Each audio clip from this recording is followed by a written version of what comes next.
Urgent weather message.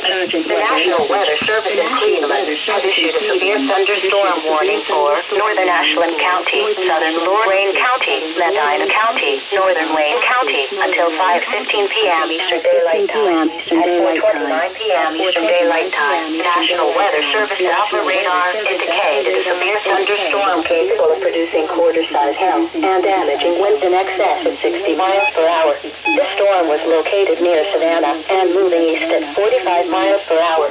Locations impacted include Worcester, Medina, Litchfield, Whitman, Wellington, West Salem, Lodi, Preston. This is a dangerous storm. Seek shelter inside now and stay away from windows.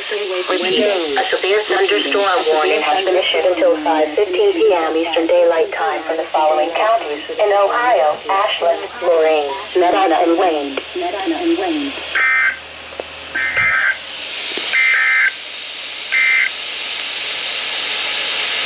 This is NOAA Weather Radio KH.